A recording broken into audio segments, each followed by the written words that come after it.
விழாவுடைய தலைமை பொறுப்பை ஏற்றிருக்கின்ற பாரதி தமிழ் இலக்கிய பேரவையினுடைய துணைத் தலைவர் கு தர்மர் அவர்களே, இந்த திருக்குறள் திருப்பணிகள் திட்டத்தினுடைய கண்காணிப்பாளராக விளங்கிக் கொண்டிருக்கின்ற மதிப்புக்கும் மரியாதைக்கும் உரிய என்னுடைய அன்பு சகோதரர் தமிழாசிரியர், என்னுடைய மகனுக்கு அவர் ஆசிரியர். பல்வேறு பேச்சு போட்டிகளுக்கு நான் பட்டிமன்றம் போகிறோம் தேனியில் பார்த்துருக்கேன். கையில் பிடிச்சிட்டு கூட்டு போய் போகிறப்ப அத்தகைய நல்ல தமிழ் ஆர்வலர், நல்ல எழுத்தாளர், அனுமன் குறித்து ஆய்வு செய்து அவர் முதுநிலைஞர் பட்டம் பெற்றிருக்கிறார். அதில் அப்படியே நான் ஒரு புத்தகம் கொடுத்தேன், அனுமன் வார்ப்பும் பணப்பும் நினைக்கிறேன். நல்லா அதனால் எனக்கு அது நினைவு வந்தது. நல்ல தமிழ் வாழ் அன்பும் ஆற்றலும் கொண்ட அவருக்கும் அவை நிறைந்து அமர்ந்திருக்கின்ற உங்கள் அத்தனை பேருக்கும் என்னுடைய நன்றி. ஒரே ஒரு சிக்கல் இந்த தலைப்பிலே, இன்னும் 2 சிக்கல் இருக்கு. நான் இயல்பாகவே பேசுகிறேன், தமிழ்லாம் நமக்கு வேணாம். என்னைக்கு நான் பேசணும்னு வந்தால் எனக்கு நேரமே இருக்காது. அதுக்கு எந்த தலைப்புக்கு சென்றாலும் என்னை சொல்வார்கள். பேராசிரியர் அப்துல் சமூதான் சொல்வார், 5 நிமிடம் பேச சொன்னால் 5 நாள் பேசுவதற்கு அண்ணன் ஆயத்தத்தோடு வருவார். ஆனால் இங்கே நான் பேச வருகின்ற காலமெல்லாம் அந்த பணிகளின் நிமித்தமாக எனக்கு ஆயத்தம் பண்ணுவதற்கு, அதாவது தயார் செய்வதற்கு, அது வடமொழி சொல் தயார் என்பது, ஆயத்தம் செய்வதற்கு நேரமே இருக்காது. இன்றைக்கு ஒரு வித்தியாசமான தலைப்பை தர வேண்டும் என்று இன்றும் தேவைப்படும் வள்ளுவர் என்று கொஞ்சம் ஆழமாக அழுத்தமாக இன்றைக்கு நாட்டுக்கு என்ன தேவைப்படுகிறதோ அதை வைப்போம் என்று சொல்லி இந்த தலைப்பை தந்தோம். நேற்று கூட ஒரு நிகழ்வு நடந்தது. மேல தலைவராக திறந்திருக்கார் ஒரு கட்சிக்கு.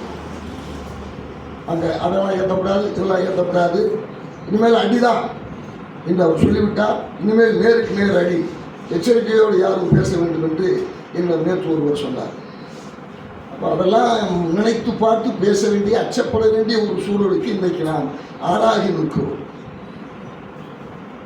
ஆனால் பாரதி ஒரு அழகான ஒரு செய்தி சொன்னார். இலக்கிய அமைப்புகள் அரசியல் கருத்துக்களை எல்லாம் வெளியிடக்கூடாது என்று சொல்கிறார். அரசியலை அஞ்சுதரு பேயென்றெண்ணி நெஞ்சம் அயர்வா என்று சொல்வார். பாருங்க, நெஞ்சு பொறுக்குதில்லையே இந்த நிலைகட்ட மனிதரை நினைந்து விட்டால் என்று அவன் பட்டியலிட்டு சொல்லுகின்ற போது, அரசியலை அஞ்சுதரு பேயென்றெண்ணி நெஞ்சம் அயர்வா என்று சொன்னார். இலக்கியவாதியினுடைய வேலையை அச்சமில்லாமல், எதற்கும் பயப்படாமல் தலை நிமிர்ந்து நின்று அநீதி எங்கே நடக்கிறதோ அதை எதிர்ப்பது தானே தவிர அடங்கி போவதல்ல என்பதை உணர்ந்தவர்கள் நாங்கள். இது அரசியல் சார்பு கிடையாது. எனக்கு சார்பு இருக்கிறது, ராஜிலாவுக்கு ஒரு சார்பு இருக்கும், ரவீந்திரனுக்கு ஒரு சார்பு இருக்கும், கண்ணன் ஒரு சார்பு இருக்கும், குதுப்கானுக்கு ஒரு சார்பு இருக்கும். இலக்கிய அமைப்புக்கு சார்பு கிடையாது. ஆனால் அநீதி எங்கு நடந்தாலும், யார் நடந்தாலும், யார் செய்தாலும் சொல்லுவோம். அரசியல் செயல்பாடு, அரசியல் தலையிடாத கவிஞனே வள்ளுவன் உட்பட, கம்பன் உட்பட, அநீதி நடக்கின்ற போது எதிர்க்காத கவிஞர்கள் பாரதி, பாரதிதாசன் வரை யாருமே இல்லை என்ற காரணத்தினாலே அழுத்தமாக வைக்கலாம் என்று நினைத்தோம். ஆனாலும் கூட இது தமிழக அரசுக்கு நேரடியாக போகின்றது. இன்னொருவர் ஒளிப்பதிவு செய்து கொண்டிருக்கின்ற காரணத்தினாலே எந்தளவு வைப்போம் என்ற ஒரு சிந்தனைக்கு வைத்து இன்றைக்கும் வள்ளுவன் தேவைப்படுகிறான்.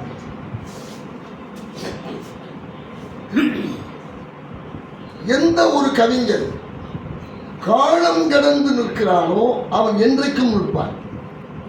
காலம் இருக்கிறதே அது ஒரு சல்லடை, அது சலித்து கொண்டே இருக்கும். முரத்திற்கும் சல்லடைக்கும் ஒரு வேறுபாடு இருக்கும். முரம் என்ன செய்யும்?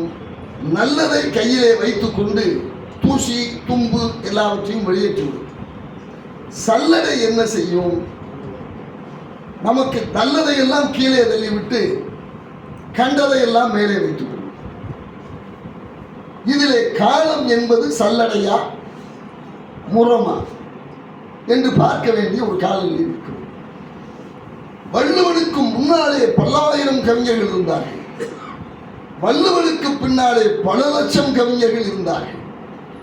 இன்றைக்கு தெருவுக்கு 500 கவிஞர்கள் இருக்கிறார்கள். ஆனால் இந்த காலத்தை கடந்து முறம் புடைப்பது போல காலம் என்ற முறம் புடைத்துக் கொண்டே இருக்கிறது. அதில் தக்கி நிற்கின்றவர்கள் யார்? மற்ற எத்தனை ஆயிரம் கவிஞர்கள் இருந்தார்களே, அதையெல்லாம் ஊவேசா என்ற ஒரு மனிதன் தேடி தேர்ந்தெடுத்து கொடுக்க வேண்டிய காலகட்டம் வந்ததை நாம் கண்ணால் பார்த்தோம். ஆனால் ஒரு வியப்பு பாருங்கள், வள்ளுவன், அவருக்கு பின்னாலே கம்பன், பாரதியார், இவர்கள் மட்டும் பாருங்கள், காலத்தை கடந்து எத்தனை தடைகள் வந்தாலும் அந்த தடைகளை உடைத்தெறிந்து விட்டு என்றைக்கும் நிற்கின்ற கவிஞர்களாக இருக்கிறவர்கள் என்று பார்க்கின்ற பொழுது வள்ளுவன் தான் முதலிடத்திலே இருக்கிறான், இரண்டாம் இடத்திலே கம்பன் இருக்கிறான். ஏனென்றால் அவர்கள் மக்கள் கவிஞர்கள். மற்றவர்கள் எல்லாம் மன்னரை சார்ந்து, ஒட்டக்கூத்தன் இருந்தான் என்றால் மன்னன் ஆதரவு இருந்தது. கலிங்கத்து பரணி பாடிய ஜெயங்கொண்டான் இருந்தால் விக்ரம சோழனுடைய ஆதரவு இருந்தது. ஆனால் மன்னனை எதிர்பாராமல் கம்பன் நின்றான் என்றால் மக்களிடம் சென்று நின்றான். தான் சொன்ன கருத்துக்களாலே இன்றைக்கும் இருக்கிறார். அதற்கு முன்னாலே வள்ளுவ பெருந்தகை மட்டும்தான் ஆச்சரியப்படத்தக்க வகையிலே மக்கள் கவிஞராக மக்களோடு நின்று நின்று நின்று அவருடைய உள்ளத்திற்குள்ளே உட்கார்ந்து கொண்டு, பாரதிக்கு 1937 தடை விதிக்கிறார்கள் பர்மா மாகாணத்திலே. அப்ப பர்மா இந்தியாவில் இருந்தது ஒரு பகுதி. பர்மாவில் தடை போடுறான். எங்க? கன்னியாகுமரியில் இருக்கக்கூடிய தென்மொழி திருநெல்வேலி தமிழருக்கு பர்மா தடை போடுகிறது. ஏனென்றால் அக்கினி குஞ்சு அது எங்கு வைத்தாலும் தீயாக பற்றும். அவன் போட்ட உடனேயே சென்னை ராஜதானி என்று பெயர். அப்போ 9 மாநிலங்கள் தான். சென்னை ராஜதானியிலும் இங்கு தடை விதிக்கிறார்கள். அப்போது சத்தியமூர்த்தி சொன்ன சொல்தான் வள்ளுவனுக்கு பொருள். இன்றைக்கு பாரதிக்கு நீங்கள் தடை போட்டிருக்கிறீர்கள். ஆனால் இதோ நான் பாடுகிறேன். ஒவ்வொரு தமிழனுடைய உள்ளத்திற்குள்ளும் பாரதி உட்கார்ந்து இருக்கிறான், உதட்டிலும் உட்கார்ந்து இருக்கிறான். இப்பொழுது இவனை எப்படி வெளியேற்றுவீர்கள் என்று சொல்லி பாரதியின் பாடலை அந்த சட்டமன்றத்திலே சென்னையிலே அவர் பாடி காண்பித்தது போல வள்ளுவன் மக்கள் மனதிலே உட்கார்ந்திருந்தான், மன்னர்கள் மனதிலே அவன் அமரவில்லை. அதனால் தான் காலத்தை கடந்து மக்கள் மத்தியிலே பயிலப்பட்டு இன்றைக்கும் ஊவேசாவின் துணையின்றி, ஓலை தேடுவோர்களுடைய துணையின்றி மக்கள் மனதிலே அவன் நிற்கிறான் என்று சொன்னால் அவன் என்றைக்கும், இன்று மட்டுமல்ல என்றும் வாழுகின்ற கவிஞராக தன்னுடைய படைப்பை, குரல் என்ற ஒரு அற்புதமான படைப்பை அவன் தந்திருக்கிறான். ஒரு வியப்பை என்று சொன்னால் உலகத்திலே எந்த கவிஞனுக்கும் வள்ளுவனை போல ஒரு அமைப்பை யாரும் வைத்திருக்க மாட்டார்கள். திருக்குறள் நெறிபரப்பு மையம் என்று ஒன்றை தமிழக அரசே நடத்துகிறது. இது வேறு ஒரு வான்மீகிக்கோ, ஒரு வியாசருக்கோ, அல்லது வேறு ஒரு கவிஞனுக்கோ, ஒரு ஹோமருக்கோ, ஒரு எலியட்டுக்கோ கிடையாது. ஆனால் வள்ளுவனுக்கு மட்டும் அரசே எடுத்து நடத்துகிறது என்று சொன்னால் அந்த கருத்துக்கள் ஆழமான கருத்துக்களாக இருந்த காரணத்தினாலே வள்ளுவ பெருந்தகை என்றைக்கும் தேவைப்படுகின்ற கருத்துக்களை எழுதி வைத்த காரணத்தினாலே இன்றைக்கும் அவன் நின்று கொண்டிருக்கிறான் என்பது ஆச்சரியப்படத்தக்க ஒன்று. ஆத்திகளும் சொல்லுகிறார். இவர் எங்கால் பூந்தாளார் தினமணியிலே ஒரு கட்டுரை, கோதலட்சுமி ஒரு அம்மா, இது அந்த அம்மா சொல்லுது அவர் முழுக்க முழுக்க இந்து சமுதாயம். சட்டம் ஏற்றுக்கொள்ள மறுப்பெல்லாம் கிடையாது. ஆமா, அதையும் சொல்லியிருக்கிறார். சமணர் இவர் எங்களுக்குரியவர், குந்தலாச்சாரியார் என்று சொல்லக்கூடியவருடைய மாணவர் தான் திருவள்ளுவர். குந்தலாச்சாரியார் சொன்ன கருத்துக்களை எல்லாம் வள்ளுவ பெருந்தகை பாடலாக வடித்து வைத்திருக்கிறார். இது இன்னென்ன காரணத்தினாலே என்று இவர்கள் சொல்லுகிறார்கள். பௌத்தர்கள் என் குணத்தான் என்று சொன்னதனாலே, பௌத்த மதம் சொன்ன 8 குணங்களை வள்ளுவ பெருந்தகை சொல்வதனாலே அவன் எங்களுக்குரியவன் என்று சொல்கிறார்.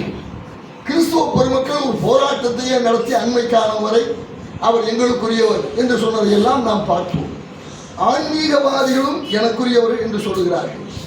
கடவுளே இல்லை என்று சொல்லக்கூடிய நாத்திகர்களும் வள்ளுவன் எங்களுக்குரியவன் என்று சொல்லுகிறார். உங்களுக்கு தெரிந்த பலர் முன்பே சொல்லி இருக்கிறேன், ஆனால் நான் விரிவாக போகாமல் சொல்கிறேன். தெய்வம் தொழாள் கொழுநன் தொழுதழுவாள் பெய்யன பெய்யும் மழை என்று இந்த பாடலுக்கு உரை எழுதிய பழைய உரையாசிரியர்கள் அவர்கள் சொல்லுகின்ற பொழுது அவர்கள் தந்திருக்கின்ற உரை வேறு போல. கணவனே தெய்வம், வேறு யாரையும் அவள் தொடமாட்டான். அவள் எப்படிப்பட்டவள்? அவள் சொன்ன உடனே மேகம் மழை பொழியும். இது பரிமேலழகிலிருந்து மடப்புடவரிலிருந்து தருமரிலிருந்து இவர்கள் எல்லாம் எழுதிய உரை.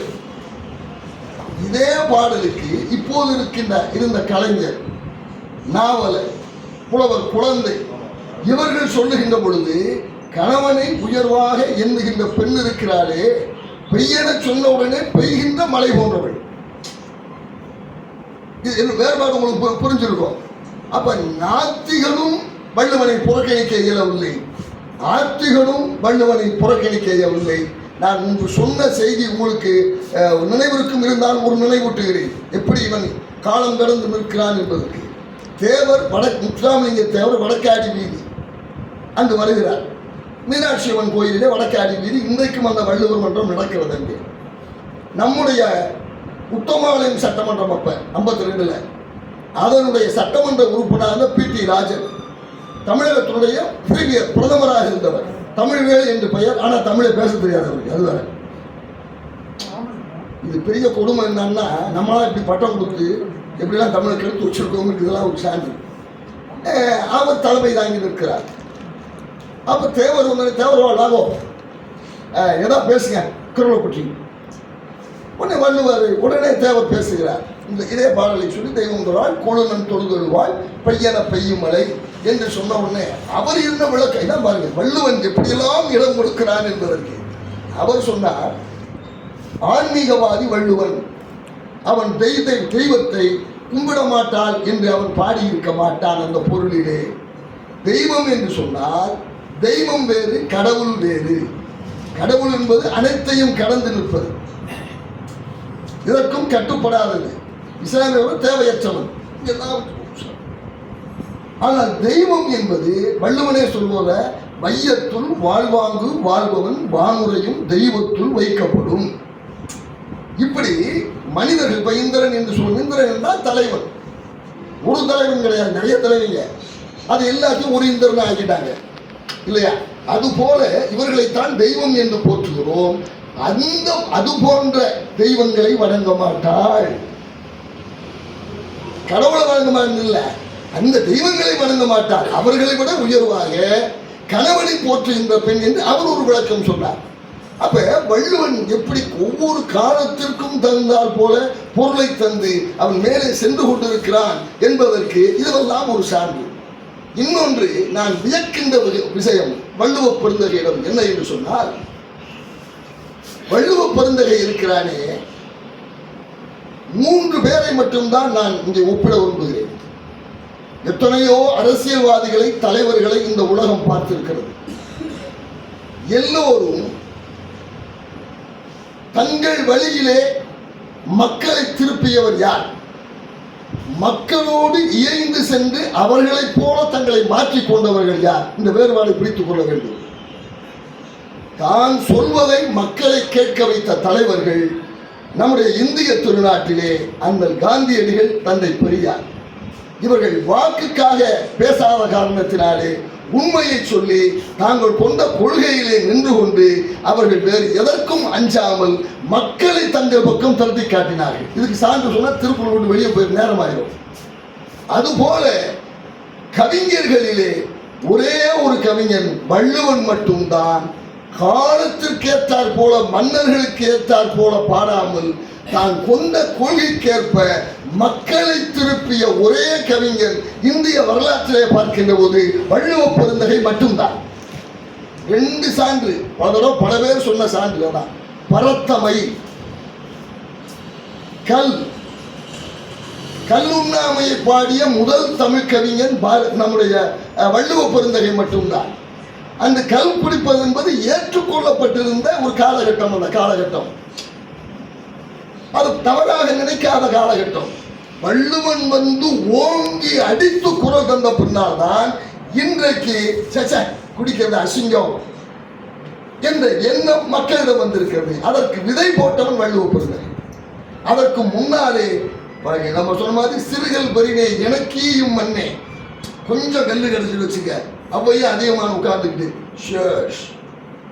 எப்படி எதுக்கு சேர் சொல்றேன், நாங்கள் நகைச்சுவை சொல்றேன், உனக்கு எவனும் கூடுதான் குறைதான் பார்த்துக்க, இந்த ஒரு கரெக்டாக இருக்கு, அப்போ குடிப்போம். அப்படி சேர்ஸ் அடிச்சுக்கிட்டு இருந்த காலம் யாரு? ஒரு புலமை மிக்க ஒரு பெண்ணும் அவளை ஆதரித்த ஒரு மன்னனும் சரிசமமாக உட்கார்ந்து கல் குடிப்பது என்பது தவறல்ல என்ற காலகட்டம் இருந்த காலகட்டம் வள்ளுவனுடைய காலகட்டம். இதை மனதில் வைத்துக் கொண்டுதான் வள்ளுவ பெருந்தகையை நாம் பார்க்க வேண்டும்.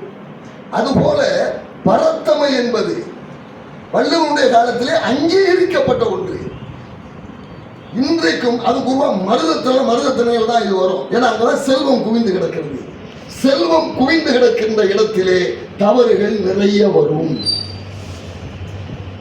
ரோமானிய வரலாற்றை எழுதிய கிப்பன் என்று சொல்லக்கூடிய பேராசிரியர் எழுதுகிற போது சொன்னார்,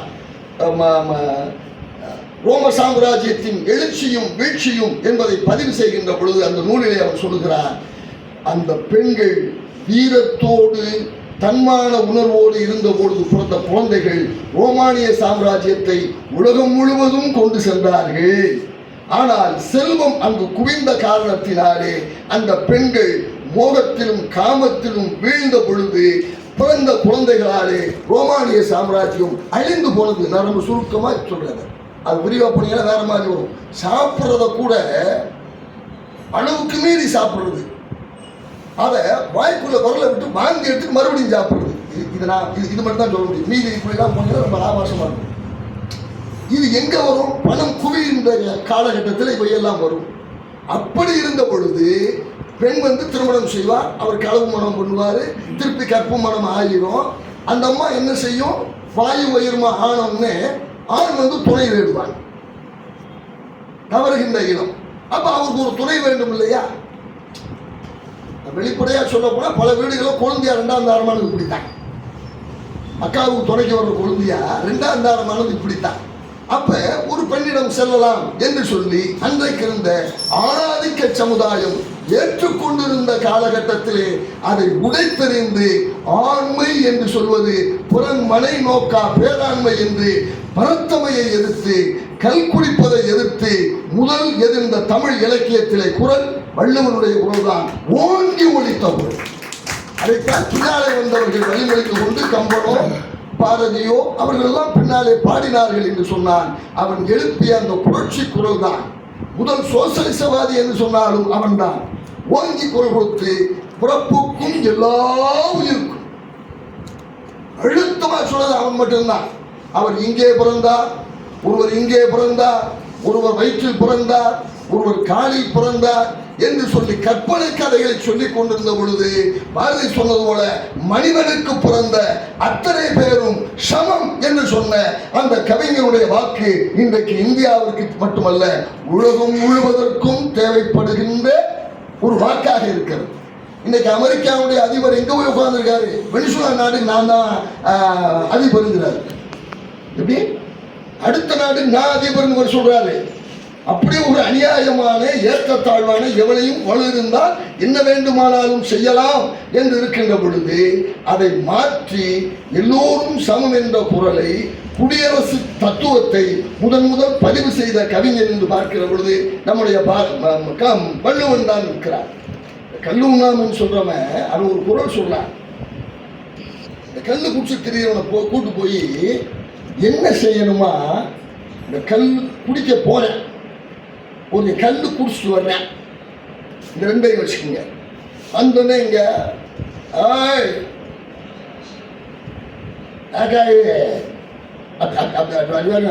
என்ன என் பொண்டாட்டி, ஆமையா நீ என் பொண்டாட்டி, ஆமையா என் பொண்டாட்டி இழுத்துட்டு உனக்கு நான் தாஜ்மஹால் கட்டவா, இல்லை உனக்கு நான் வந்து அந்த சிலை அப்படியே கட்டவா, ஐயோ ஒரு அவங்க இருக்கிற வேட்டியை கேட்டு மானம் போகுது அந்த மாதிரி சொல்லுது. அப்படி இருக்கிறாங்க, இவனை காண்பிடாங்கிறான். இது ஒரு உளவியல், சிரிக்கிறதுக்கு சொல்லல. இப்ப இந்த குடிச்சிட்டு வர்றான் பாத்தியா, அவன் எப்படி வர்றான் பாரு, மனுஷனாவே இல்லை, அவன் மிருகமா இருக்கான் பாத்தியா, அது மாதிரி நீ ஆயிடுவடா என்று சொல்லி வள்ளுவ பெருந்தகை அழுத்தமான முறையிலே தன்னுடைய கவிதையை வைக்கின்ற போது, கல்லுண்ணா போலில் கலித்தானை காணுங்கால் உள்ளாங்கோள் உண்டவன் சோர்வு. அது வேற ஒன்றும் செய்யாத, இது அப்படியே ஒரு முடிய சேர்த்த மாதிரி வீடியோ எடு. அவன் என்னென்ன சொல்றாங்கிறத அவன் கல்லு குடிச்சிட்டு வந்து தெரிஞ்சப்பறம் தண்ணியெல்லாம் ஊற்றி 2 மிதி போட்ட பிறகு அவங்க போட்டுக்காமி எவனாவது திருப்பி அதை வாயில வைப்பானா? குடிக்க போறவனுக்கு இவனை காமிடா என்று சொல்லி எதிர்ப்பு குரலை பதிவு செய்தவன் யார் என்று பார்க்கின்ற பொழுது நம்முடைய வள்ளுவ பெருந்தகை தான் இருக்கிறார். அப்ப இவனை சொன்னேன், இந்த தமிழன் ஏன் தாழ்ந்து போனாங்கிறீங்க? தமிழகத்தை உயர்த்துவோம், இந்த எல்லாரும் நம்ம சொல்றோம் தமிழகத்தை உயர்வோம். தமிழுடைய குறைபாடு எது? வள்ளுவன் ஒரு குரல் சொல்றான், காக்கை கரவா கரைந்துண்ணும் ஆக்கமும் அன்ன நீராக்கே பிற. காக்கை கரவா கரைந்துண்ணும் சொல்லிட்டு ஆக்கமும் அன்ன நீராக்கே பிற. ஏய் தமிழா, உன்னோட பெரிய குறைபாடு என்ன தெரியுமா? என் வாழ்க்கையில பெருசா சாதிச்சு முன்னேற முடியல தெரியுமா? காக்கையிடம் இருக்கின்ற ஒரு குணம் உன்கிட்ட இல்லைன்னா. என்ன குணம்? காக்கா என்ன செய்யும்? ஒரு பொருளை பார்த்தோன்னே எல்லாத்தையும் கரவா மறைக்காமல், கரந்துனா மறைக்கிறது, இது மறைக்காம எல்லாத்துக்கும் பொது. இஸ்லாம் சொல்லிச்சுல ஒரு காலத்துல நபிகள் நாயகம் சொல்ல இது பண்ண மாதிரி எந்த நாட்டு செய்தால் அந்த பொருள் கூட மக்களுக்கு கொடு. இந்த பொதுமுறை சமுதாயம் அவருடைய இஸ்லாத்தில் முதல் கொண்டு வந்தார். அதுக்கு முந்தி வள்ளுவன் சொல்றான், எப்படி காக்கா என்ன செய்கிறா வருது, ஒரு சின்ன பொங்கல் சோறு இருக்கு, ஒரு முறுக்கு இருக்கு, வந்த உடனே எடுத்துட்டு டொக்கு மூக்கில் குத்தாது, நின்று எல்லாத்தையும் கூப்பிடும், எக்கா வா, ஏமா வா, சின்ன வீடு நீ வா, பெரிய வீடு நீ வா, எல்லா வீடு வா வா, எல்லாம் ஒன்னா உட்காந்து சாப்பிடுவோம். காக்கா கரவா கரைந்தும் ஆக்கமும் அன்ன நீரார் கேட்பறேன்னா. அதே காக்கா ஒரு காலகட்டத்தில் பஞ்சம்னு வச்சுக்கோங்க, ஒரு சின்ன என் பேத்தி ஒரு முறுக்கை கையில் வச்சு நிற்கும். வந்த உடனே காக்கா என்ன செய்யும்? டக்கு நாள் அடிக்காது, அது பிடிக்கிட்டு போய் மேலே உட்காந்துக்கிட்டு அந்த காக்கா இப்ப அக்கா வா, அம்மா வா, சின்ன வீடு வா, பெரிய வீடு வா, ஓவா ராசா வா வா சாப்பிடுவோம் முறுக்க அப்படின்னு கூப்பிடாது. ஏன் தெரியுமா? இது திருட்டு சொத்து. இந்த திருட்டு சொத்தில் வருகின்ற பாவம் எனக்கு வர வேண்டுமே ஒழிய என் சமுதாயத்திற்கு வரக்கூடாது என்ற எண்ணம் காக்கைக்கு கூட இருக்கிற பொழுது, மனிதா நீ ஏன் இந்த பகுத்துண்டு வாகின்ற பண்பு இல்லாமல் போனாய் என்று சொல்லி காக்கையை உதாரணம் காட்டி சொன்னார். பகுத்துண்டு பல்லுயிர் ஊம்புதல் நூலோ தூத்துவற்றெல்லாம் தலையின. உலகத்தில் இருக்க அத்தனை சமயங்களும் சான்றோர்களும் தத்துவவாதிகளும் அரசியல்வாதிகளும் என்னென்ன சொல்லியிருக்காங்க, அதுக்கு அடிப்படை எது? பகுத்துண்டு பல்லுயிர் ஓம்புதல். மனுஷன் மட்டும் இல்ல, இந்த புல்லு வாழணும். ஒரு புல்லை நீங்க பிடிங்கன்னா காடு அழிஞ்சு போயிடும். இப்ப ஊட்டியில வெறும் புல்லு தான் முளைச்சிருக்கோம். ஆங்கிலேயர்கள் வந்து என்ன வேஸ்டா இருக்குல்ல புல்லு, புற வெட்டு, எதை போடு, தேயிலையை போடுன்னா. என்ன நடந்துச்சு தெரியுமா? தேயிலைக்கு ஒரு பெயர் உண்டு, பச்சை பாலைவனம். தேயிலைக்கு என்ன பேருங்க? பச்சை பாலைவனம், பசுமை பாலைவனம். ஒரு சொட்டு தண்ணி அங்கே நிற்காது, பூரா கீழே ஓடி போயிடும், பூமிக்குள்ளேயே போகாது. ஆனா ஊட்டி போன்ற இடங்கள்ல அந்த புல் இருக்கிறது, இந்த தண்ணீரை பிடித்து வைத்து அதுதான் ஆறுகளை உருவாக்குகிறது, ஊற்றுகளை உருவாக்குகிறது, மண்ணை இறுக பிடித்திருக்கிறது. பகுத்துண்டு பல்லுயிர் ஓம்புதல். நான் வள்ளுவேன். ஒரு யானையை கொள்றோம், ஒரு ஆணை அடிச்சுன்னா காடு அழிஞ்சு போயிடும். யானை சாப்பிட்டு எச்சம் போடுறப்ப முழுதும் ஜீரணிக்காது, பாதி காவாசி முக்காவாசி ஜீரணிக்கும். அப்ப அந்த விதை அங்க போடுற இடத்துல பூரா காடு முளைச்சுட்டே இருக்கும். ஒரு யானையை கொண்டா 1000 காட்டை மரத்தை கொண்டுட்டோம்னு அர்த்தம். அப்ப அவன் சொல்லுகிற வார்த்தைக்குள்ளே எவ்வளவு பொருள்களை வைத்து வள்ளுவ பெருந்தகை இன்றைக்கும் பொருந்தக்கூடிய கருத்துக்களை சொல்லி இருக்கிறான் என்பதை உணர்ந்து பார்க்க வேண்டிய ஒரு காலகட்டத்தில் இன்றைக்கு நாம் நின்று கொண்டிருக்கிறோம். நான் இன்னைக்கு காலையில் 3 குரல் மட்டும் எடுத்து வச்சேன். பல குறிப்பை தூக்கி வச்சுக்கிட்டு ஏதாவது இது சொல்லணுமே அப்படின்னு காலையில் அவசரமாக உட்கார்ந்து பார்த்தப்ப ஒரு 3 குரல் எனக்கு ரொம்ப பிடித்திருந்த குரல். நுண்ணிய நூல் பல கற்பினும் மற்றும் தன் உண்மை அறிவே மிகும் அப்படின்னா. என் வீட்டில் வந்து பார்த்தீங்கன்னா ஒரு 4000 சொச்ச நூல் இன்னும் நம்பர் போடாமல் வச்சுட்டு நிறையா கிடைக்குது. நேரத்தான் பார்த்தேன் பொருட்டி இது ஒரு திருக்குறள் இதை தேடிக்கிட்டு இருந்தேன். ஒரு ஜனனி ரமேஷ் எழுதுகிற புக்கு வழக்கம் போல நான் ஆத்திர அவசரத்தில் எடுக்க முடியல. அப்போ பார்த்தேன் எழுதாமே இன்னொரு 300 புக்கு கிடைக்கல. அதெல்லாம் எழுதி உட்காந்து வைக்கணும் அப்படின்னு. இது அறிவா? பள்ளிக்கூடத்தில் படிக்கிறது அறிவா? வாத்தியார் சொல்லி தருவது அறிவா? நான் முந்தைய ஒரு கூட்டத்தில் சொன்னேன், பள்ளிக்கூடம் இல்லாத ஊருக்கு பயணம் போறேன்டா, அங்க படிக்க வேண்டியது நிறைய இருக்கு, படிச்சுட்டு வர்றேன்டா பள்ளிக்கூடம் சொன்னேன். எங்க எத்தனை பிள்ளைய பள்ளிக்கூடம் நான் சாயுது தெரியுமா? நீங்க பள்ளிக்கூடத்தில் போறப்ப பிள்ளைங்க ஊரா பாருங்க சோகமா போகும். பள்ளிக்கூடம் விட்டு மணி அடிச்சுன்னு அது சந்தோஷமா வரும். ஏன்? உள்ள கொலை பண்ணிருக்காங்க அர்த்தம், கழுத்து நெரிச்சிருக்காங்கன்னு அர்த்தம். நான் இப்போ திருச்சியில் புத்தானந்தத்தில் பேசுகிறப்ப பார்த்தேன், குழந்தை அரசு பள்ளிக்கூடம் கீழே உட்காந்துருக்கு தரையில். எனக்கு ரொம்ப ஆனந்தம். சேரில் உட்கார வச்சு நம்மளெல்லாம் சொல்கிறாங்களே, பிள்ளை எவ்வளோ சுதந்திரமாக மண்ணில் உட்காந்துருக்கு அப்படின்னு ஒரு மொட்டையை அதை அந்த பேசுவது இன்னைக்கு தான் அனுப்புனாங்க பார்த்தேன். அவன் உட்காந்து அப்படி புத்த கட்டி இப்படி உட்காந்துட்டு இப்படி பார்த்துட்டு இருக்கான். எனக்கு மகிழ்ச்சி அதை பார்த்துட்டு. ஏன்னா அவங்க அந்த வாத்தியார் எதுன்னு சொல்லாமல் சுதந்திரமா குத்த கட்டி உட்காந்துக்கிறான். எந்த வாத்தியார் போய் இப்படி சம்பளம் சார பாடுறான் இப்படி வரோம் யாரும் சொல்லல, சுதந்திரமா அந்த குழந்தைய உட்காந்துக்க. அதுதானே கல்வி. எங்க வீடியோவில் நல்லா சொல்லுங்க, பள்ளிக்கூடமாக நடத்துகிறோம். ஆங்கில வழி கல்வி என்ற பெயரிலே ஒரு தமிழ்நாடு ஒரு இந்த குதிக்கிற பாலைவனம் மாதிரி நம்ம தமிழ்நாடெல்லாம் இதில் பூட்ஸை போட்டு சாக்ஸை போட்டு என் பேத்தி வந்து அப்படி கலட்டுது. அங்கே கலட்டு அங்கே நாற்றம் வருது. அந்த சாக்ஸ் ஒன்று அந்த பிள்ளை கலட்டி ஆமாம் நாற்றம் அங்குது. அது பிறகு இதில் டையை வர கட்டி இப்படி போட்டுறாங்க, இறுக்கி கட்டி வெயிலில் கோபு ரெயினவே கனடா நல்ல கண்ணி சொன்ன மாதிரி பாட்டு வேற படிச்சு அங்கே விளையாட நேரம் இல்லை, என் மழையை போகணும்னு சொல்கிறேன். இங்கே மழையை காணா உழுகிறேன்னு செஞ்சு ஐயா மழை பெய்யாதா அப்படின்னு இருக்க நாட்டில். அப்போ எவ்வளோ முட்டாள்தனங்களை கல்வி என்ற பெயரிடை வைத்து அதுதான் பட்டுக்கோட்டை சொன்னாடே, பள்ளிக்கூடம் இல்லாத ஊருக்கு என்ன விடா. ஏன்னா அங்கே தாடா படிப்பு இருக்கு. பள்ளிக்கூடம் இல்லாத ஊருக்கு பயணம் போகிறேன்டா, அங்கே படிக்க வேண்டியது நிறைய இருக்கு, இங்கே இல்லை நான் படிச்சுட்டு வர்றேன்டான்னா. வள்ளுவ பெருந்தகை அது ரொம்ப அழகாக சொல்கிறான். சொல்லிட்டு எப்படி நுண்ணிய நூல் பல கற்பினும் பரதா உன் வீட்டில் 5000 புத்தகம் வச்சு படி. அண்ணா படித்த மாதிரி நான் எனக்கு 2 கம்பன் நூலத்தில் நான் தொடாத நூலே இருக்காது ஒரு காலத்தில். இப்போ இல்லை, அதெல்லாம் ஒரு 40 வருஷத்துக்கு முன்னால் அங்கே தான் குட்டி கிடப்பேன். கழுத கட்டாக குட்டிச்ச ஒன்று என்னை காணாமல் எங்கள் அப்பாவும் எங்கள் அம்மாவும் நூலுக்கு தான் தேடி வருவாங்க. அது அறிவில்லை, அங்கே படிக்கிறது அறிவில்லை, சுய சிந்தனை வேணும். 2 சான்று உங்களுக்கு நான் சொல்கிறேன். ராமகிருஷ்ணன் ஒரு சின்ன கதை சொன்னார். 4 மாணவர்கள் போய் வித்த படிக்க போனால் பொருட்டார். வித்த படித்தா என்ன வித்துன்னு சொன்னால் அங்கே திரும்பி வர்றாங்க.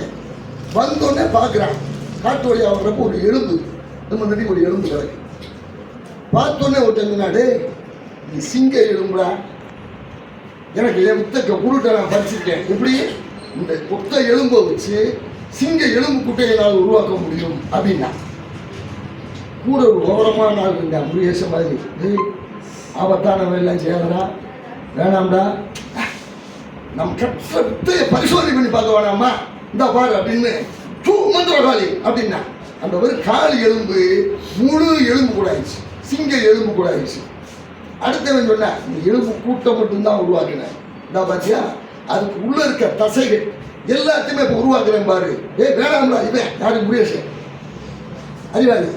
ஏன் அப்போ ஒன்று அதுக்கு எல்லாம் வந்துச்சு. 3வது சொன்னேன் என்ன அது உங்களுக்கு அவர் உடம்பே கொடுக்குற தோடு எல்லாம் போட்டுட்டான். 4வது ஆள் இல்லை வேணாம்டா அது ஆபத்துறான்னா. இறுதியாக நின்று சொன்னேன் உயிர் கொடுக்க போகிறேன் பாருங்க, 1 நிமிஷம் போடுறாங்க. யாரு? நம்ம முருகேசன்.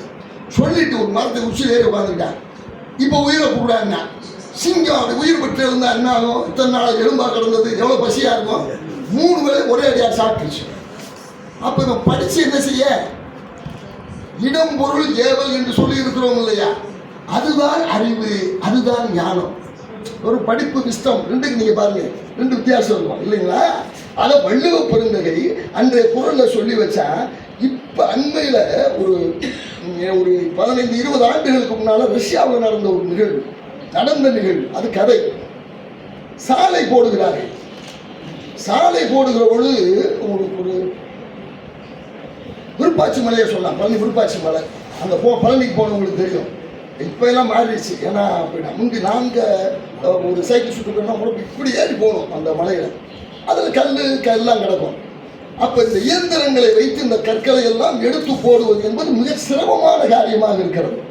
இதை எப்படி சமப்படுத்தி இந்த சாலையை போடுவது என்று மிகப்பெரிய பொறியாளர்கள் எல்லாம் யோசித்து திணறிக் கொண்டிருந்த பொழுது தாமதமாகிறது. என்னப்பா, அந்த பக்கத்தில் ஒரு சாதாரண உழவன் வந்தான், விவசாயி வந்தான். நின்று வேடிக்கை பார்த்துக்கிட்டே இருந்தான். ஐயா, இதுக்கு நான் ஒரு வழி சொல்லட்டுமான்னா, நான் எம்ஏ படிச்சிருக்கேன், இவர் பிஏ படிச்சிருக்காரு, நீ கோவணத்தை கட்டிட்டு உழுகுறாரு, நீ என்னடா சொல்ல போறேன்னா, முடிஞ்சா கேளுங்க, இல்லாட்டி விட்டுருங்க. என்னப்பா இந்த பெரிய பாறை வச்சுங்க, இவ்வளவு பெரிய பாறை, இதை தூக்கி கொண்டு போகணும்னா அதுக்கு ராட்சச புல்டோசர் வச்சு கூட்டு போய் செஞ்சு ரொம்ப சிரமம். ஒன்றும் வேணாம், இதுக்கு பக்கத்தில் ஒரு பெரிய குழியை தோண்டுங்க, நல்ல மிகப்பெரிய ஒரு குழியை தோண்டுங்க, உள்ள பழக்கம் தள்ளி விட்டுருங்க, உள்ளே போயிடும், மண்ணை போட்டு மேவி விட்டுருங்க, பாதையும் ஸ்ட்ராங் ஆகும், வேலை மிச்சம்னா. இவ்வளோ பெரிய இன்ஜினியருக்கு அது தோணல. அப்போ இது பெரும் நூல் கல்வி. அறிவு என்பது எங்கே இருக்கிறது என்பதை வள்ளுவ பெருந்தகை சொல்லுகிறாரே. இந்த குறள் இன்று மட்டுமல்ல, அன்று மட்டுமல்ல, என்றும் பொருந்துகின்ற ஒரு அருமையான ஒரு மனிதனுடைய அறிவு எப்படி செயல்பட வேண்டும் என்று சொல்வதாக இருக்கிறது இல்லையா? இதனால் தான் இன்றைக்கும் இதோட இன்னொரு ஆச்சரியமா அந்த குறள் எனக்கு ரொம்ப பிடிச்ச குறள். இன்னைக்கு நான் புறக்கிறப்ப அது டக்குனு ஆச்சு. அறத்திற்கும் அன்பு சார்பு என்ப அறியா. அறம் இருக்கிறது, அதற்கு சார்பு எது? அன்பு. அறத்திற்கு அன்பு சார்பு என்ப அறியா, மரத்திற்கும் அத்தே துணை. இப்ப கொஞ்சம் யோசிங்க, எப்பா நல்லது இருக்கே, இதுக்கு அன்பு அதுதான் அடிப்படை என்று சொன்னால் சரி. இந்த தாடி வளர்த்தாலே நிறைய பேருக்கு அறிவு இருக்காது. வயசான காலத்தில் தாடி வளர்ப்போம். தாடி வளர்த்ததில் அறிவாளி மார்க்சும் பெரியாரும். பல பேர் தாடி வளர்த்துக்கிட்டீங்க, எதுக்குன்னா தடவுறதுக்கு மட்டும் அதில் ஆகிப்படுது. அதை பார்த்து சும்மா இருக்காது, முட்டை அடிச்சு அப்படி தடவிட்டே இருப்பாங்க. அது மாதிரி தாடி வளர்ந்துருச்சுன்னா நான் டெய்லி எடுக்கிற காரணம் அதுதான். இந்த போல வந்துருச்சுன்னா அது கை இங்கே போய் பிடிக்கும், நம்ம சிந்தனை பூரா போயிடும். அப்போ இவ்வளோ முகத்துக்கு மலித்தலும் நீட்டலும் வேண்டா உலகம் பழித்தது ஒழித்து விடுனா வல்லுவன் ஓங்கி அடிச்சுட்டு போயிட்டான். அப்போ இப்போ இந்த இதுக்கு வந்துடுவோம். மரத்துக்கு எப்படி துணையா இருக்கும்? அநீதிக்கு அன்பு எப்படி துணையா இருக்கும்? வள்ளுவன் மேல ஒரு சந்தேகம் வருது. அறத்திற்கு அன்பு சார்பு என்பது அறியாருங்க. மரத்திற்கும் மத்திய துணை. அநீதிக்கு எப்படி அது தனியா இருக்கும்? நான் கால் தொடங்குறப்ப சொன்னேன் இல்லை, ஒருத்தர் சொன்னாரு, இனிமேல் பேசினா அடி வேண்டு. இதை நினைவுக்குள்ள வச்சுக்கோங்க. என் கட்சி என்ன தப்பு பண்ணாலும் என் கண்ணுக்கு தெரியுமா? ஏன்னா அது கண்மூடித்தனமான அன்பு. நான் கொண்ட கொள்கை, நான் கொண்ட சமயம், அது கண்மூடித்தனமான அன்பு. புரியுதா? அப்ப அதே வேற கட்சிக்காரன், வேற ஒரு மதத்துக்காரன், வேற ஜாதிக்காரன் செஞ்சா அதை சாதிக்கு வேற ஒரு குணம் வச்சுட்டு போனான். சாதி குணம் காட்டு, சந்தனம் மனம் காட்டு, கொஞ்சம் பழமொழி.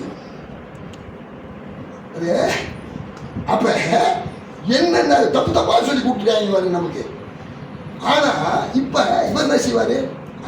அந்த அடி அப்படித்தாண்டா, அது அப்படித்தாண்டா சொல்லி வைக்கிறது.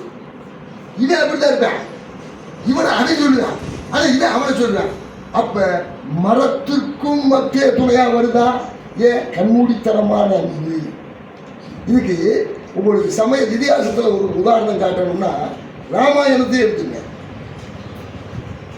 ராமபிரான் மேலே லட்சுமணனும் பரதனும் வைத்திருந்த அன்பு நல்லதை செய்தது, தியாகத்தை செய்தது, விட்டு கொடுத்தது. ஆட்சி நீ வச்சுக்க, எனக்கு நீ வச்சுக்க, நீ வச்சுக்க, நீ வச்சுக்க. இது அறத்திற்கும் அன்பு சார்பு. ஆனா கண்மூடித்தனமா அநீதிக்கு அடுத்தவன் மலையை தூக்கி கொண்டு போயிருக்கிறான் ராவணன். அது கும்பகர்ணன் அவன் தம்பிக்கு தெரியுது, இது தப்புன்னு அவனே சொல்றான். சீதை இன்னும் இல்லையா, நீயே தப்பு பண்ணிட்டியே அப்படின்னு அவனே சொல்றான். ஆனா அடுத்த வினாடி என் அண்ணனுக்கா உயிரை கொடுப்பேன் அப்படின்னு களத்திலே வந்து நிற்கிறான் என்று சொன்னால் மரத்திற்கும் அது துணையாக இருந்தது இல்லையா? இதெல்லாம் உளவியல். அப்ப மனிதா எந்த கொள்கையாக இருந்தாலும் சிந்தித்து அதை ஏற்றுக்கொண்டு இடத்திற்கு இடம் கொள்கைகளுக்கு ஒவ்வொன்றுக்கும் அது மாறுபடும். இப்ப ஒரு சொன்ன இடுக்கன் வருங்கால் நகுக. நான் இடுக்கன் அப்ப கடுமையான துன்பம், சாதாரண துன்பம், மிக கடுமையான துன்பம் இடுக்கன் என்று சொன்னார். நாங்கள் பட்டிமன்றத்தில் விளையாட்டா சொல்றது, இப்போ இந்த குமரி மலையில போறோம், ஒரு விபத்து நடந்துச்சு. விபத்து நடந்த உடனேயே ஒருத்தன் கை போய் கிடைக்கான், ஒருத்தன் கால் போய் கிடைக்கான். உடனே போட்ட உடனே என்னையா அப்படின்னு அழுகுறாங்க. வலி எப்படி இருக்கும்? அழுகுறாங்க. அல்வ பிறந்த என்னடா சொல்லிருக்கேன், இடுக்கன் வருந்தால் நகுகன்னு இருக்கேன். கை சார், கையை போயிடுச்சு சார். கை போனா சிக்கல் வரும்டா, கை போனதுனால சிக்கல. அது நிறைய பேருக்கு புரியல. கை இருந்தாத்தான் இன்னைக்கு. ஆமா. ஆனா இப்ப இன்னும் காடு போயிடுச்சு அப்படின்னா எழுத்தோட வழி தெரியுமா? கை போனது கால் போனதுக்கெல்லாம் அழுதுகிட்டு இருக்க, தலையே போயிடுச்சு. அது அழுகுறாடா, நீங்க ஏற்றுக்க முடியுமாங்க? நகைச்சுவைக்கு வேணா சொல்லலாம். இடுக்கன் வருங்கால் நகுக, வள்ளுவன் சொல்லியிருக்காங்க. எல்லா இடத்தையும் இடிச்சுக்கிட்டு இருக்க முடியுமா? அதான் வள்ளுவன் தான் எப்பொருள். யாராரும் அந்த குரல்ல என்னென்னமோ சொல்லிட்டு இருக்காங்க. வள்ளுவன் சொன்னதுல ரொம்ப இருந்து எனக்கு ரொம்ப பிடிச்சது ஒண்ணுதான். எப்பொருள் யார் யார் வாய் கேட்பினும் அப்பொருள் மெய்ப்பொருள் காண்பதறிவு. பாரதி ரொம்ப அழகாக விளக்கி சொன்னார். முன்னோர்கள் வெட்டிய கிணறு என்று மூடர்கள் உவர் நீரை குடிக்கிறார்கள் என்று பஞ்சதந்திரம் நகைக்கிறது. எப்படி எங்க தாத்தா வெட்டின கிணறு உப்பு தண்ணி ஆறு நல்லா தண்ணி போயிட்டு இருக்கப்ப, எங்க தாத்தா வெட்டின கிணறு இந்த சார்பு இருக்கிறது, இதுதான் மனிதர்களை வீழ்த்துகிறது. என் மதம் உயர்வு, நான் தான் இங்க கூடுதல் இருக்கேன், என்ன வேணாலும் செய்வேன், இது எப்படி ஏற்றுக்கொள்ள முடியும்? அடுத்தது குறைவா? அப்ப வள்ளுவன் எவ்வளவு அழகா சொல்லிட்டாங்க, மரத்திற்கும் மத்தே துணை. அப்ப சிந்தனை பண்ணு. ஒரு கட்சின்னு ஒண்ணு அதுக்கு முழு சொல்றது அப்புறம் ஏத்துக்காத, ஒரு சமயம் சொன்ன அது சொன்னது அப்புறம் ஏத்துக்காத. சிந்தித்து பார்த்து இடம் கொண்டு பொருள் கொண்டு எதற்கு எது பொருந்தும் என்று சொல்லுகின்ற சிந்தனை வைத்த இடத்திலேதான் நம்முடைய கம்பநாட்டாழ்வான் மிக உயர்ந்த இடத்திற்கு மன்னிக்க வேண்டும். வள்ளுவ பெருந்தகை உயர்ந்து நிற்கின்ற இடம், காலத்துக்கும் பொருந்தி நிற்கின்ற இடம் எது என்று பார்க்கின்ற பொழுது இந்த குறள் மிக அருமையான செய்திகளை, ஆழமான செய்திகளை, இதை ஒரு நான் சொன்னதில்லை, நம்ம ஐயா திருக்குறள் முனுசாமி ஐயா சொன்னார். திருக்குறளை ஆழம் கண்ட பெருமை. ஏன்னா இன்னொரு சொன்னதை நம்ம சொன்னா சொல்லக்கூடாது. அவர் சொன்னார், திருக்குறளை மேலோட்டமா படிக்கிறது எப்படி அப்படின்னு சொன்னா கடலை முடுங்குற மாதிரியா. நம்ம பகுதியில் தான் நிலக்கடலை கூடுதல் இப்ப எல்லாம் அழிஞ்சு போச்சு. ஐயா முருகை நம்ம அடையல் செய்வங்களுக்குலாம் அங்கே கட்டாயம் கடலை காடு இருந்திருக்கும் இல்லையா? அந்த கடலை பிடுங்கிறப்ப நான் ஒரு 2 தடவை போய் கடலை பிடிச்சிருக்கேன் வாழ்க்கையில் மொத்தத்துக்கு. யாரோ சின்ன பையன் வச்சு ஒரு ஜாலியாக போய் கடலை சொல்ல திங்கெல்லாம் அதை கொண்டு போனாங்க. அப்போ கடலை பிடிக்கிட்டு இருக்கப்போ அப்போல்லாம் யாரும் ஒன்றும் சொல்ல மாட்டேன், கடலை பிடிக்க சுட்டு நாங்களாம் சாப்பிட்டுக்குருவோம், ஒருத்தர் ஒன்று சொல்லலை. அப்போ அந்த கடலை பிடுங்குறப்ப அவசரத்தில் தெரியாதவங்க அவரை பிடுங்குறோமா, அது மேலாக பிடுங்குறோம் நாங்கள். அப்போ ஒரு பெரிய ஒரு யாதவ சொன்ன சொல்லி கடலை அப்படி பிடுங்கக்கூடாதுரா, அவர் சொன்ன வார்த்தை எனக்கு செல்லப்பா ஒரு பேர், கடலை ஆழமாக தோண்டி பறித்து பிடுங்கணுமா. அது போல அப்பதான் முழு கடலையும் வெளியே வரும். இல்லாட்டி தப்பு கடலைன்னு கடலை உள்ள போயிடும் இல்லைங்களா? வள்ளுவனை படிக்கிற பொழுது அப்படி கடலை முடுங்கின மாதிரி படிக்கணுமா. நீ மேலோட்டமா ஒரு பொருள் கொண்டேனா அதுக்கு ஒரு பொருள் இருக்கும். ஆனா முழு கடலையை அழகு பண்ணி ஆழமாக நீங்கள் போனீங்கன்னா அது நிறைய கடலை கிடைச்சி அது வித்தியாசமாக இருக்கும் அப்படின்னு முன்சாமி ஐயா சொன்னார். திருக்குறள் முன்சாமி சொன்னார். இப்போ இந்த எல்லா பொருளுக்கும் பாருங்க, பொருள் கொண்டு போனோம் என்று சொன்னால் ஆழமான பொருள்கள் நிறைய இருப்பதை பார்க்கலாம். இப்ப பிறப்புக்கும் எல்லா உயிருக்கும் முத சொன்னேன். கீழே அதுக்கு ஒரு விளக்கம் கொடுக்க வரல. ஒரு இடத்துல இன்னைக்கு இவர் உயர்ந்தவர், அவாள் இவாள் இதெல்லாம் இன்னைக்கு பிரச்சனை இருக்கு. அந்தனர் என்போர் அறவோர். வல்லுவன் இது எப்படி ஏற்க முடியும்? அந்தனர்கள் பூரா அறவோ அப்படின்னு வள்ளுவன் சொல்றத இருக்கா? தண்ணி நீ வைக்கியா?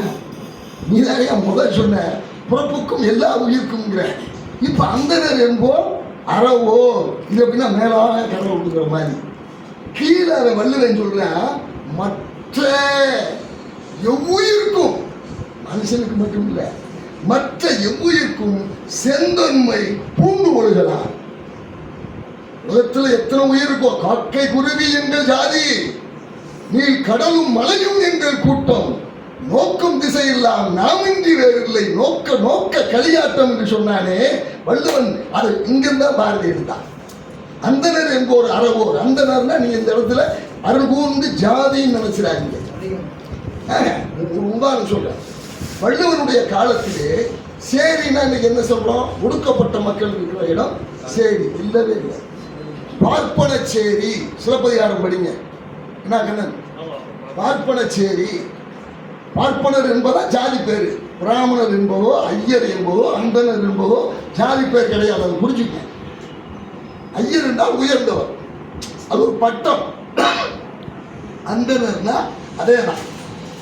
யார் தெரியுமா உயர்ந்தவன்? உலகத்தில் இருக்க அத்தனை உயிர் மேலே அன்பு செலுத்துறான் பாத்தியா?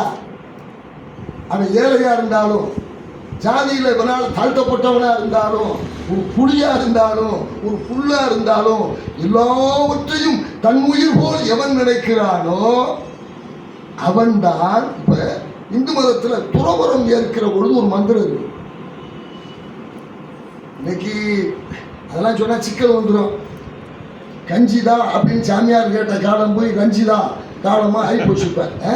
சென்னை தர காத்து வரும்னா வேற யாரும் வந்துக்கிட்டு காலம் இதாகி போச்சு. மணி அதனால வள்ளி ஒரே கிருக்கு போயிடலாம். மலித்தவன் மீட்டது வேண்டாடா, உலக பழுத்ததை ஒழிச்சுட்டா எதுக்கலாம் அந்த வேஷம்லாம் அப்படின்னு சொல்லிட்டு போயிட்டான். இப்போ பிரச்சனை என்னன்னா, மனிதன் எல்லா உயிரையும் நேசிக்கின்றவன் உயர்ந்தவன். அந்தணன் என்றால் உயர்ந்தவன். உயர்ந்தவன் யார்? நான் இருந்தேன் தர போட்டுக்கிட்டு சாப்பிடுவேன்னு சொல்றேன். உயர்ந்தவன் கிடையாது. இன்னைக்கும் தர போட்டு சாப்பிடுறது இருக்கான்.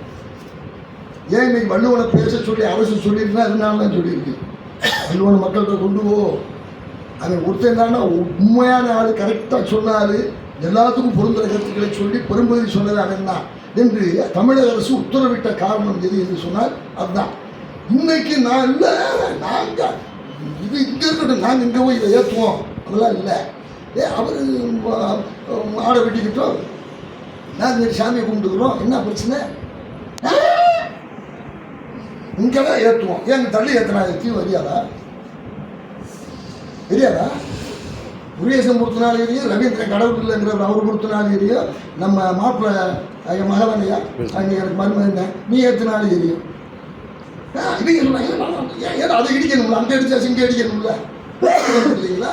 ஆனால் வள்ளுவ பிறந்தைய அழகா சொல்லிவிட்டான். அந்தணன் என்போன் அறவோன் எவ்வுயிருக்கும் செந்தன்மை போன்று ஒழுகலாம். உங்க இருந்தே சான்று சொல்றேன், வேதத்தில் இருந்தே சான்று சொல்றேன் நான். ஏன்னா யார் எதுக்காக அவன்கிட்ட இருந்தே சான்று சொல்லணும். இப்போ ஒவ்வொருத்தருக்கும் ஒரு கோத்திரம் இருக்கும். இந்து மதத்தில் போனோடனே அங்கே இவர் கேட்பார் கோயிலில், உங்களுக்கு என்ன கோத்திரம்? எல்லாம் நம்ம சொன்னோன்னே சதய நட்சத்திரம், கும்ப ராசி இதெல்லாம் நான் சொன்னேன், எனக்கு கோத்திரம் சொல்லணும். உடனே என்ன கோத்திரம் சொல்றாரு. குறிப்பாக பூணூல் போடுறவங்க எந்த கம்மி சாதியாக இருந்தாலும், செட்டியாராக இருந்தாலும் சரி, ஐயராக இருந்தாலும் சரி, நீங்கள் என்ன கோத்திரம் சத்தியமூர்த்தி? இல்லை, அவர் தேவாங்கர் கோத்திரம். தேவாங்கர்கள் வந்தவங்க. அப்படி ஒவ்வொருத்தருக்கும் ஒரு ஒரு முனிவருடைய வம்சத்தில் வந்தவங்க அந்த கோத்திரம் வரும். இதுல பிராமணர்களுக்கு ஜாபாலிய கோத்திரம்னு ஒன்று இருக்கு. ஜாபாலிய கோத்திரம் ஒன்று இருக்கு. வேதத்தை எழுதியவர்களே ஜாபாலியும் ஒருவர். இந்த ஜாபாலியினுடைய உண்மை பெயர் சத்தியகாமன். ஆனா அன்றைய மரபு, எப்ப நான் சொல்றது மகாபாரத காலத்துக்கு முந்தி, ராமாயண காலத்துக்கு முந்தி, அப்ப வேதம் எழுதப்பட்டு கொண்டிருக்கின்ற காலம். அப்ப மகாபாரத காலம் வரையே அப்பா பேர மகளுக்கும் அம்மா பேர மகளுக்கும் வரும். இப்ப கர்ணன், அவனுக்கு பேர் ராதேயன் பேர், அவ அப்பா அம்மா வச்ச பேர். ஏன்னா அவ பேர் ராத, வளர்த்தவ பேர், அதனால ராதேயன். ஜனகன் மகள் ஜானகி, நான் எளிமையா சொல்றேன். ஜனகன் மகள் ஜானகி. கோசலன் மகள் கோசலன். அப்பா பேர் மகளுக்கும் அப்பன் பேரு இப்படி மாறி வரும். இப்ப இந்த சத்தியகாமனுடைய தாயார் பேர் ஜாபாலி. அவ ஒரு வீட்டில் வேலை செய்யற வேலைக்கார பெண்ணு. இந்த குழந்தை என்ன செய்யறா, படிக்கிற வயசு வந்தோடனே அம்மாட்ட கேட்டான், அம்மா எனக்கு 5-6 வயசாச்சு, நான் போய் படிக்க போகணும்னா. எனக்கு படிப்பான், நம்ம காதில் அதை கேட்டாலே ஈயத்தை காய்ச்சி ஊற்றிடுவாங்களா? கிறுக்கு பேர், நீ படிக்க போகணுங்கிற, கேட்டாலே காதில் ஈயத்தை காய்ச்சி ஊற்றுற, நீ படிக்க போகணும்னு இருக்க. இல்லை நான் படிச்சே தீருவேன்னா அந்த குழந்தை பெரிய மல்லு கட்டு, 1 மாதம் 2 மாதம் 3 மாதம் மல்லு கட்டி கடைசியில் ஆமா போனேன் அப்படின்னா உடனே அந்த குழந்தை போனேன். கௌதமருங்கிறவர்கிட்ட போனேன். அப்புறம் குருகுலம் காட்டில் இருக்கும், அங்கே போய் உட்காந்து எனக்கு சொல்லிக் கொடுக்கணும் அப்படின்னு அவர் கேட்டான். அவர் இப்போ கண்ணை உட்காந்துருக்க மாதிரி உட்காந்துருக்காரு. 2 முனிவர்கள் இது மாதிரி சிஷியர்கள்லாம் பாடம் படிக்கிற மாணவர்கள்லாம் உட்காந்துருக்காங்க. அவர் ஒரு கேள்வி கேட்டார். சரி, நீ என்ன ஜாதி? ஏன்னா ஜாதிக்கு தான் அப்போ கேள்வி. பார்ப்பனன், சத்திரியன், வைஷ்யன், இது 3 பேர் படிக்கலாம். சூத்திரம் படிக்கப்படாது. அது கீழே பஞ்சமர்கள் கேட்கவே கூடாது இந்த காலம். அது அப்போ உள்ள தர்மம். இப்போ இன்னைக்கு நம்ம அதுக்கு பொருத்தக்கூடாது. அப்போ என்ன இதுன்னு கேட்டாரு. இவன் தெரியாது அப்படின்னா. சரி, உங்க அப்பா பேரு? அப்பா பேரும் தெரியாது. அப்போ பிள்ளைகள்லாம் அப்பா பேர் தெரியாதுன்னா குழந்தை என்ன செய்யும்? சிரிக்குங்கல்ல, கேவலப்படுத்தி சிரிச்சான். உடனே அந்த குழந்தை திருப்பி அம்மாட்ட வந்தான். அம்மா, அவர் வாத்தியாரை சேர்த்துக்கிறேங்கிறாரு, ஆனால் உன் ஜாதி என்னான்னு கேட்குறாரு, அப்பா பேர் கேட்குறாரு. அப்பாவை நான் பார்த்ததே இல்லையே, அப்பா பேர் என்ன, எங்கே இருக்காருன்னா. அப்போ சொன்னா, அடே நான் இந்த வீட்டில் வேலைக்காரி. அப்போ உள்ள தர்மம் இப்போ உள்ள தர்மம் இல்லை, ஆனால் அது இன்னைக்கு நேபாளத்தில் இருக்கு. உன்னை புரிஞ்சுக்கங்க, இந்த வழக்கம் இன்னைக்கு நேபாளத்தில் இருக்கு. நான் இங்கு வேலை பார்ப்பதால் இங்கு இருக்கின்ற அனைவரும் என்னை பயன்படுத்திக் கொள்வார்கள், விருந்தினர்களுக்கும் என்னை விருந்தாக்குவார்கள். இந்த பழக்கம் தான் இன்னைக்கு நேபாளத்தில் இருக்கு. ஏன்னா மனு தர்மம் அங்கே இருக்கு. அப்ப இதுல யாருக்கு நீ பிறந்தன்னு எனக்கே தெரியாது. நான் இப்பெல்லாம் ஒப்ப பேர சொன்னேன், எப்படி ஜாதி பேர் தெரியும்னு அந்த பொண்ணு சொன்னான். சொன்ன உடனே இந்த குழந்தை, இந்த சத்தியகாமன் என்ன செஞ்சா, மறுபடியும் கதவர்கிட்ட வந்தான். வந்து எங்க அம்மா அப்படி சொன்னாங்க, எனக்கு அப்பா யாருன்னு தெரியாது, அதனால ஜாதி தெரியாதுன்னா. இப்ப அவர் என்ன சொல்லியிருப்பாரு? பிராமணர்களுக்கு மட்டும்தான் கற்றுக் கொடுப்பது அவருடைய பழக்கம். அவர் என்ன வார்த்தை சொன்னார் தெரியுமா? எவன் ஒருவன் உண்மையை, பட்ட குழந்தையெல்லாம் சிரிக்கிறான், எவன் ஒருவன் உண்மையை பேசுகிறானோ அவன்தான் அந்தணன். எவன் ஒருவன் சத்தியத்தை பேசுகிறானோ, உண்மையை பேசுகிறானோ அவன்தான் அந்தணன். ஆகவே உன்னை ஏற்றுக்கொள்ளுகிறேன் என்று அந்த கௌதம முனிவன் அந்த ஜாபாலியை ஏற்றுக்கொண்டான். அந்த ஜாபாலி தான், சத்தியகாம ஜாபாலி தான் வேதத்தின் பல பகுதிகளை எழுதினான். அவனுடைய வம்சம்தான் இன்றைக்கும் ஜாபாலிய கோத்திரம் என்று வந்து கொண்டிருக்கிறது. அப்ப இடையில எங்க வந்துச்சு ஜாதி? அவ்வளவு பெரிய ஆள் அதை ஜாதி பார்க்கல இல்ல. ஆனா ஜாதி பார்த்து நீ படிக்கக்கூடாதுன்னு சொன்னோம்ல, அதை உடைச்சு எரிஞ்சிட்டு வள்ளுவன் சொன்னான், அந்தணன் என்போன் அறவோன் எவ்வுயிருக்கும் செந்தன்மை கொண்டு ஒழுகலான் என்று சொல்லி புது நெறி வகுத்து மனிதன் இப்படி வாழ வேண்டும் என்பதை காலகாலத்திற்கும் சொன்ன காரணத்தினாலேதான் வள்ளுவ பெருந்தகை இன்றைக்கும் நின்று கொண்டிருக்கிறான். என்றைக்கும் நிற்பார்.